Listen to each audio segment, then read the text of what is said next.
My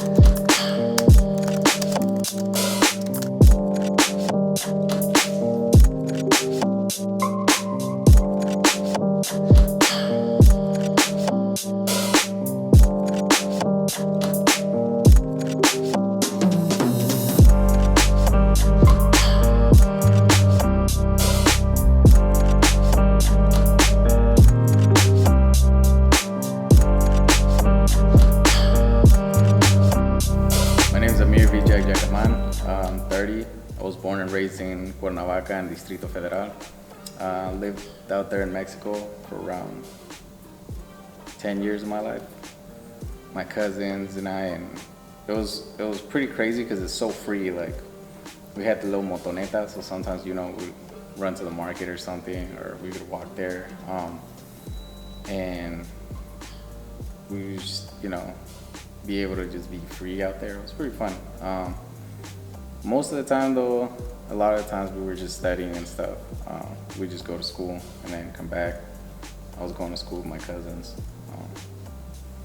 And I went there for a little bit before ended up going back to the FA. But it was pretty fun. I liked it. It's so free, and you don't feel like, it's weird the ambiance you get, even though you're like not poor, but like you don't have a lot of money or anything, there's still like so much to do, because it's just so beautiful out there.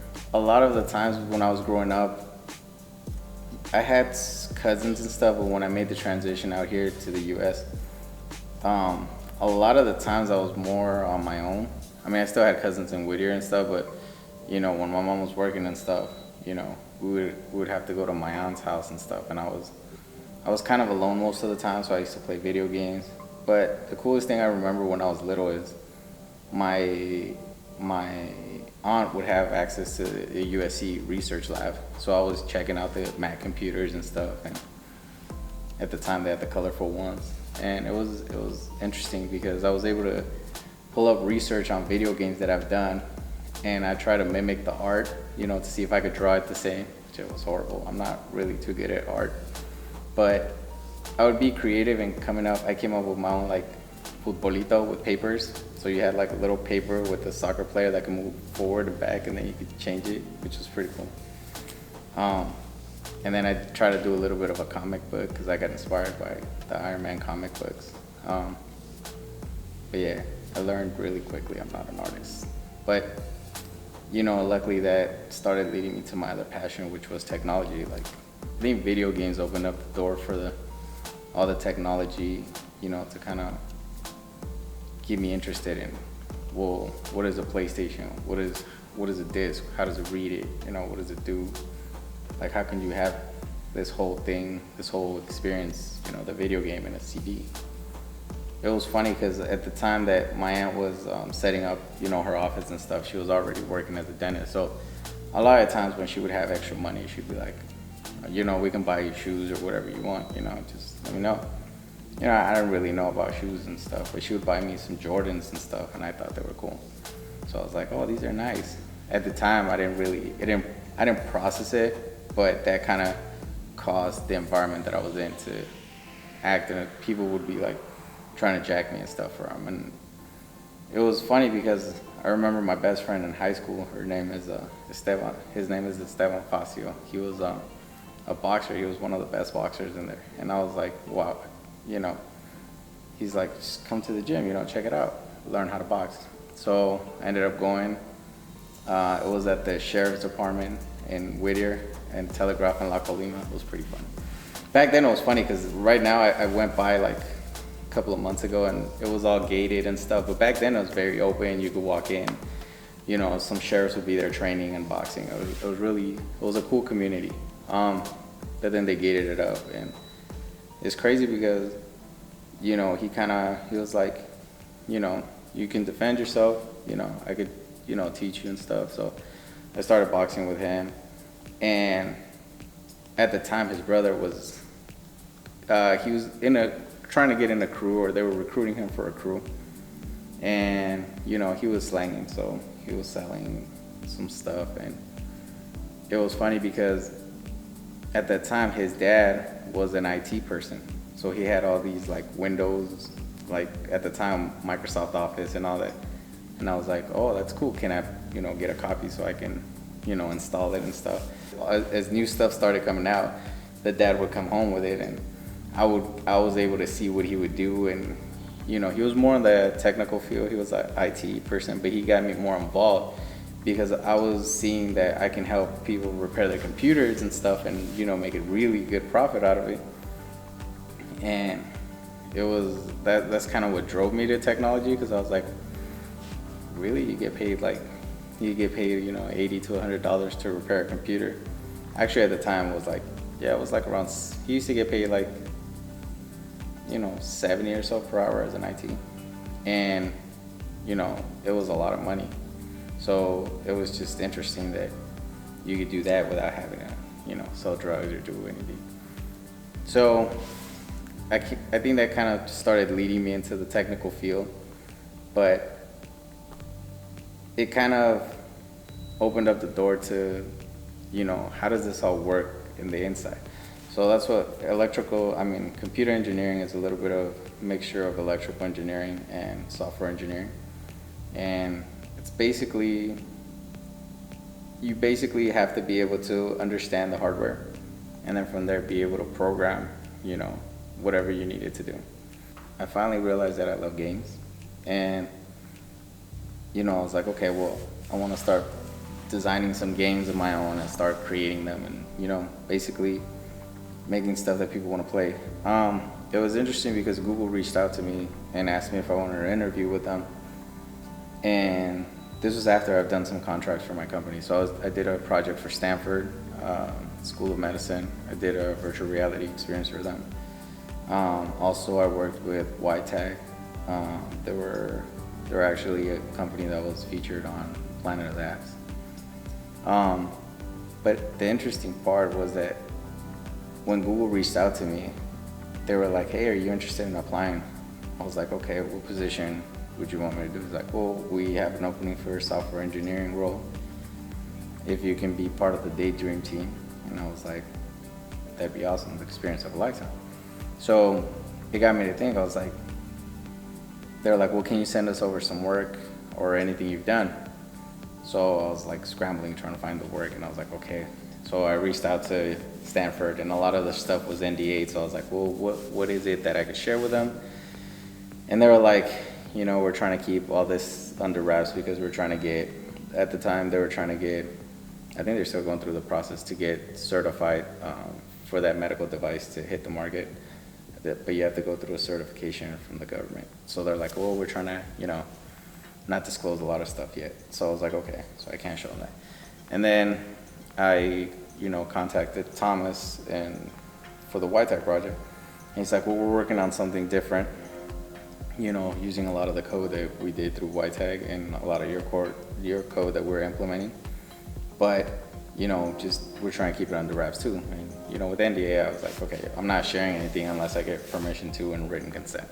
So bottom line is, I was like, okay, well, I got Google. I want to show them something, and I want to blow them away.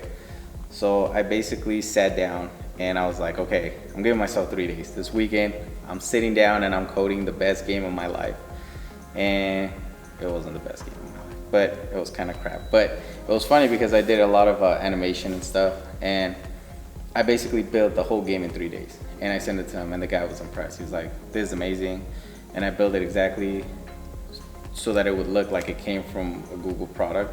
They used the low poly characters. They used a lot of the certain characteristics and scenes that they would use. I kind of try to implement them in the game, and they were like, this is awesome. I'm gonna pass it over to the team, and then we can set up the interview. So I'm waiting to do a technical interview with them. But it's crazy how in 3 days I was able to create something from nothing, and I was like, this game is amazing, and in the sense that the game itself is kind of interesting because you're a little dog, and you get left in the mountains and it's kind of snowy and cold, and you kind of have to find your way to the temple where it's going to reveal to you a secret about your past, and then that's kind of where the game starts. I'm hoping to get it into mobile soon. So the business itself is called uNIQ Engineering Studios. My uncle actually helped me with the logo when we were in Acapulco, which was awesome. Um, it's more tailored around gaming, so I do a little bit more contracting for any type of Unity development, or any type of 3D animation work in Unity. It's the only platform I've been programming in and kind of designing in.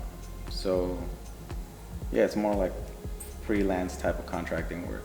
I have the ability to do websites and all that stuff, but we try to focus it more on gaming and games. So I basically, through my aunt, who she had a lot of connections in Mexico, I ended up meeting a person who started a museum down there.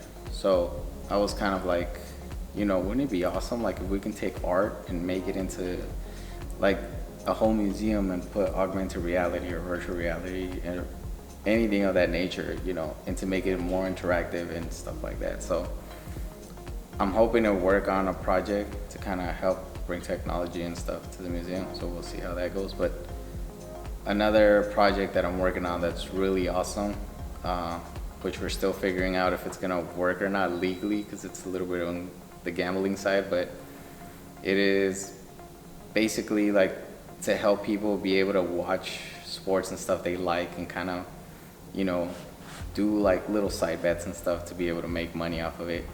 One of my biggest things is like to help people, to help people be successful, even though they have the habits that they have or do what they do. The biggest project that I'm working on personally on 4 major apps that I'm hoping to release within the next 6 months. It's more of self-help and self-development. Like, I've struggled with getting stuff done, projects and stuff like that, and time management and all that stuff. That's the typical, like what they say, the typical Hispanics is like, we're in Mexican time, and you realize that a lot of habits that you've grown in the past aren't gonna get you to where you want to be. Like, if you're not waking up at 4 a.m. to study or read or go work out, you're not gonna do anything. And that's the mentality and approach that I've been taking lately. And it's like, wake up at 4, do your thing, get your stuff, study, go to the gym, and then start developing. And I think throughout that whole period that I've been doing this shift and this mentality change, I've run into some problems that I'm like, there should be apps that could help you with this. There should be apps that could help you manage this. So it's like, I'm gonna bring these apps based on what I've lived and, kind of apps that I would want to have if I'm going through this. And so I'm basically designing them for myself, and hopefully, they can help people and they could kind of, gain a lot of value from it. So in this whole transformation of mentality change, I'm actually listening to somebody on YouTube called Modern Health Monk. And it's so crazy how far mentally I've come, but that I still have yet to go. So it was funny because if you would have asked me, when I was in college, what do you want to do? Oh man, I want to be rich. I want to be Forbes 30 under 30. I want to do this. I want to do that. But at that time, it was like, I thought having a degree was going to make me set. I thought it was going to give me the creativity I needed. And I think at the time, I didn't realize all the work it took and all the patience and dedication. And now that I'm understanding how everything fits in, it's like you really have to have your mind changed, and you really have to be in the right mental state to succeed at something. It's like we all have bad habits, we all have flaws, we all have everything, but if we don't work to fix them, you're not going to be successful. That's the truth. And even if you are successful, you're going to lose it. That's why a lot of people that become rich overnight or win the lottery lose the money, because they don't have the habits that it comes with to be able to support that. And so I think now that I'm changing my mind, you ask your 10-year plan, it's like I'm trying to journal. And then the journal is like 5-year plan, 10-year plan. Actually, I got this I was looking at GQ, I was like trying to change up my style, and I came across Tom Ford's Habits of Success. And he's like, well, I dress how I want to I dress for the job I want in 5 years. And, I have a black suit as my daily driver because, I want to at the time, I want to have my own design company and be the CEO. And then he's like, okay, now within the 5 to 10 year period, then what do you want to do? It's like, you know, if you asked me, I would have been like, well, I want a house, I want cars, I want a family, and this and this and that. Now, to be brutally honest, I really just want to change and help the world through my products. And it's like, I want to leave an impact so that people are like, this app is amazing. You know, I didn't have motivation to do anything, but this app kept me on track. Like one of the apps that I want to make is called the vision board. The vision board is, you know, you have all the stuff that you design, that you desire, and then from there it's like, this is what I'm working for, you know. And then from there it's like, you're gonna get it because you're waking up, you know, seeing it on your phone. It's keeping you focused. You know, we all want the Rorys, we all want the house, we all want this. It's like, that's okay to want it and be motivated by it, but at the same time, you know, strive for something else, and then at the same time, like, you know, have it in the line of sight.